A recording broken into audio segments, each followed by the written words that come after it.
Muito bem, o segundo tema, ou um outro tema que nós pretendemos tratar, é sobre justamente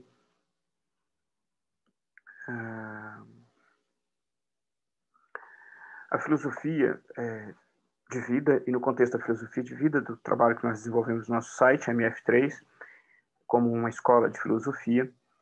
A ideia da filosofia é para além da sedução, né? A filosofia não se insere apenas na sedução.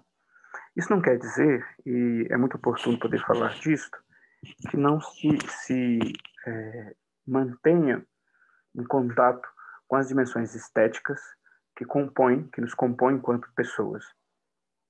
Não é, no caso, de considerar a filosofia para além da aparência, portanto, negar os aspectos sensitivos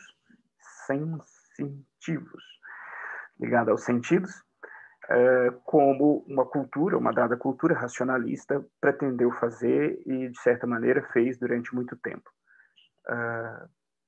Se nós tomamos como referência, por exemplo, René Descartes, que é, então, a grande referência dessa racionalidade que procurou controlar ou até mesmo simplesmente não perceber a existência em nós daquilo que um contemporâneo de René Descartes chamou muito bem de afetos.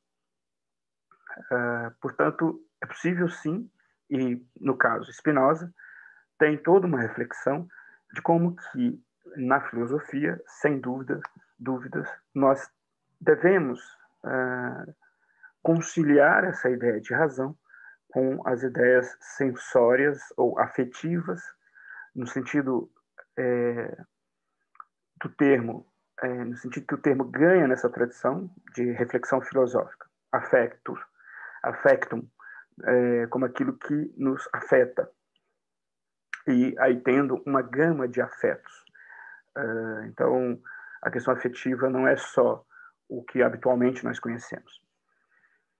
Então, se posicionamos como filosofia de vida, como exercício filosófico, para além da aparência e para além da sedução contemporânea, como princípio social, como já dito em outros vídeos, muito bem registrado por Walter Benjamin, entre outros, a filosofia de vida, portanto, continua sendo um posicionar-se para além das aparências e para além das seduções. Não quer dizer que se ignore esta dimensão da condição humana, ou mesmo este processo como um processo primeiro de interação social.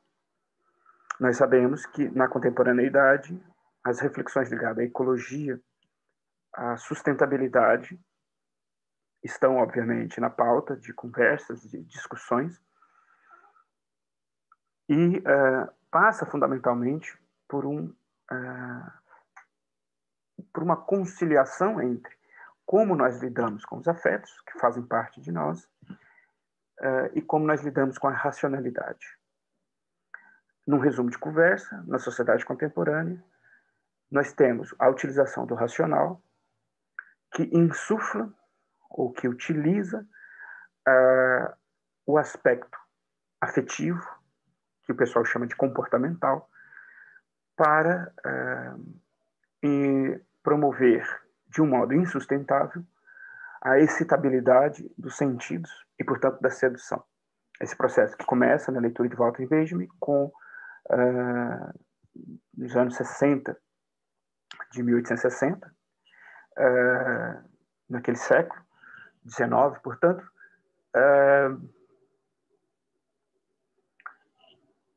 que esta teatralização, no caso da leitura que o Benjamin faz das grandes exposições existentes em Paris, como sendo a grande marca que produz essa dinâmica da mercadoria como um espetáculo e uma eterna sedução.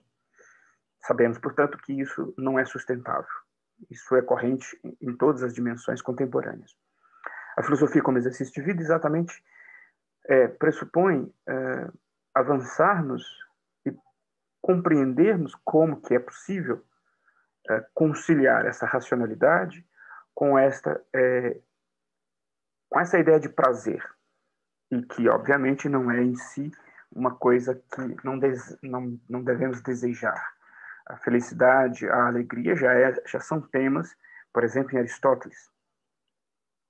O homem é um homem que tem como particularidade a racionalidade e, na sequência, o seu fim é exatamente uma felicidade.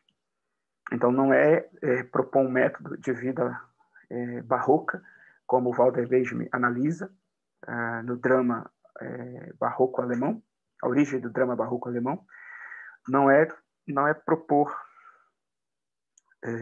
no contexto do barroco, uma vida sem alegria. A vida pode ser, sim, numa perspectiva da felicidade. A questão é que no Ocidente, então, nós temos um uso metodológico destas dimensões afetivas, chamadas comportamentais, para fins econômicos, para fins de extração econômica.